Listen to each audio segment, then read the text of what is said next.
नमस्कार साथियों, स्वागत है आप सबका जग्गू विषय ऑफिशियल में।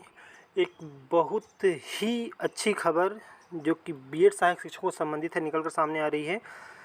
लगभग उनके 100 प्लस दिनों की तपस्या जो है वो सफल हुई है। बीएड सहायक शिक्षक जो हैं बहुत ही जल्द बहाल होने वाले हैं। बर्खास्त जो बीएड सहायक शिक्षक हैं 2621 वो बहुत ही जल्द विज्ञान प्रयोगशाला के पद पर एडजस्ट होंगे। छत्तीसगढ़ के वित्त मंत्री ओपी चौधरी ने सोशल मीडिया के माध्यम से जो है जानकारी दी है। चलिए विस्तार से इस पर खबर पर बात करते हैं और देखते हैं कि क्या जो बात है वो या फिर क्या ओपी चौधरी के द्वारा क्या चीज़ें जो हैं वो कही गई हैं। देखिए, छत्तीसगढ़ में बर्खास्त 2621 बीएड शिक्षक बहाल, सहायक शिक्षक विज्ञान प्रयोगशाला के पद पर एडजस्ट होंगे। मंत्री ओपी चौधरी ने सोशल मीडिया पर दी जानकारी। छत्तीसगढ़ में बर्खास्त 2621 बीएड शिक्षकों को बहाल कर दिया गया है। ये सभी सहायक शिक्षक विज्ञान प्रयोगशाला के पद पर एडजस्ट किए जाएंगे। सहाय कैबिनेट की बैठक में अहम फैसला लिया गया है। अभी मुख्यमंत्री विष्णुदेव साय की जो है कैबिनेट बैठक थी, उसमें ये फैसला जो है लिया गया है। अभी कैबिनेट की ओर से ऑफिशियली आदेश जारी होना बाकी है। वित्त मंत्री ओपी चौधरी ने सोशल मीडिया पर इसकी जानकारी दी है।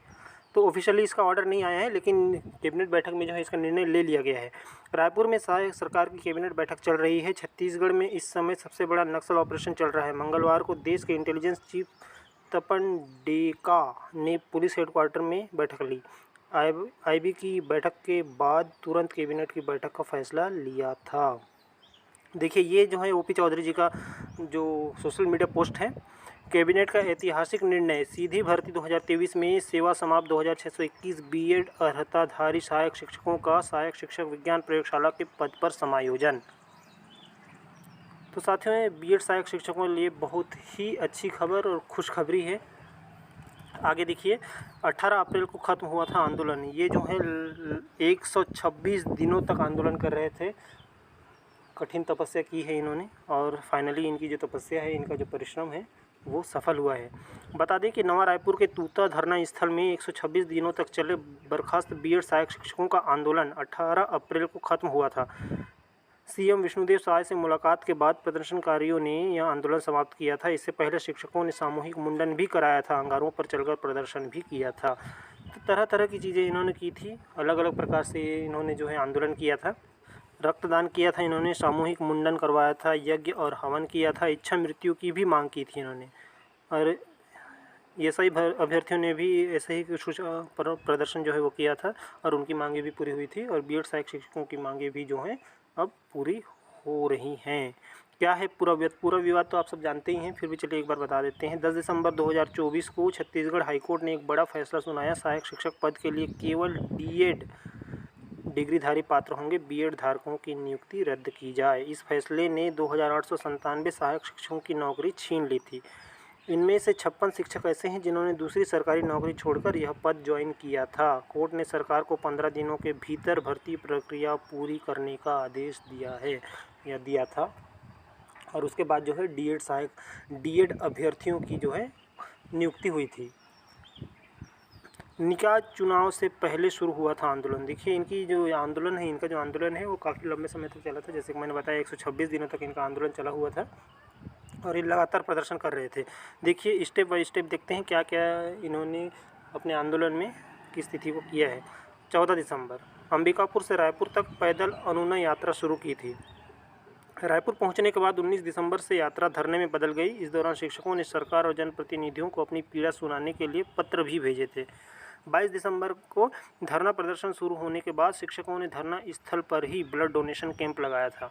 26 दिसंबर को आंदोलन में बैठे सहायक शिक्षकों ने अपनी मांगों की तरफ सरकार का ध्यान खींचने के लिए सामूहिक मुंडन कराया था। पुरुषों के साथ महिला टीचर्स ने भी अपने बाल कटवाए थे। कहा कि ये केवल बालों का त्याग नहीं बल्कि अपने भविष्य की पीड़ा और न्याय की आवाज़ है। उसके बाद 28 दिसंबर को आंदोलन पर बैठे शिक्षकों ने मुंडन के बाद यज्ञ और हवन करके प्रदर्शन किया। कहा कि अगर हमारी मांगें नहीं मानी गई तो आगे सांकेतिक सामूहिक जल समाधि लेने को मजबूर होंगे।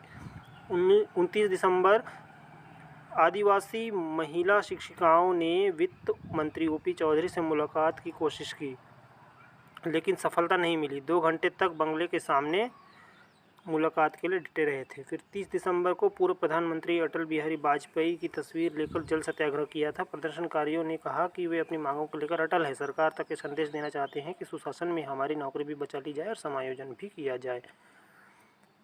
उसके बाद 1 जनवरी 2025 को सभी प्रदर्शनकारियों ने मिलकर माना स्थित बीजेपी कार्यालय कुशाभाऊ ठाकरे परिसर का घेराव कर दिया। यहाँ प्रदर्शनकारियों को पुलिस ने गिरफ्तार कर लिया था।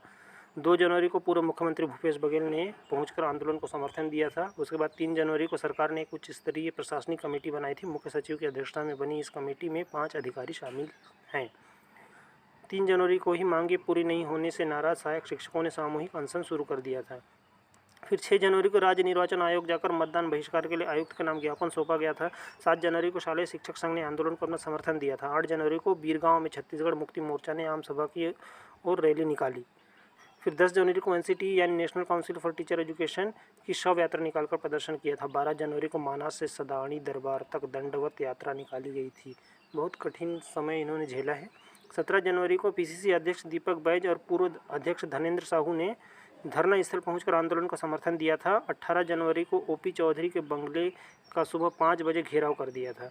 19 जनवरी को तेलीबांधा की सड़क में चक्का जाम कर प्रदर्शन किया था और 20 जनवरी को नगरीय निकाय और पंचायत चुनाव के आचार संहिता लगने की वजह से आंदोलन जो है स्थगित करना पड़ा था। तो साथियों, बीएड सहायक शिक्षकों के लिए बहुत ही अच्छी खबर जो है निकल कर सामने आई है और बहुत ही जल्द ये जो है सहायक शिक्षक विज्ञान प्रयोगशाला के पद पर एडजस्ट होने वाले हैं।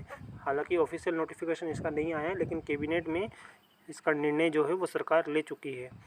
उम्मीद करते हैं कि बहुत ही जल्द जो है सरकार ऑफिशियली आदेश निकालेगी और इनका जो समायोजन का रास्ता है वो पूरी तरह से क्लियर होगा, इनको ज्वाइनिंग मिल जाएगी और ये फिर वापस अपने काम में सुचारू रूप से आने लगेंगे। चलिए साथियों, तो इस अच्छी खबर के साथ मिलते हैं फिर आपको नए वीडियो और नए अपडेट के साथ। तब तक के लिए अपना ख्याल रखें, सुरक्षित रहें और बीएड वालों को बहुत बहुत बधाई और शुभकामनाएं। उनकी मेहनत, उनका कठिन परिश्रम, उनका संघर्ष जो है रंग लाया है और उनकी जो मांग है, उनकी नौकरी बचाने की मांग, वो पूरी हुई है। साथ ही सरकार का भी धन्यवाद जिन्होंने संवेदनशील मुद्दे पर अपना ध्यान दिया और 2621 परिवारों की आजीविका को सुरक्षित करने का काम किया। चलिए फिर मिलते हैं आपको नए वीडियो और नए अपडेट के साथ। तब तक के लिए अपना ख्याल रखें, सुरक्षित रहें। जय हिंद।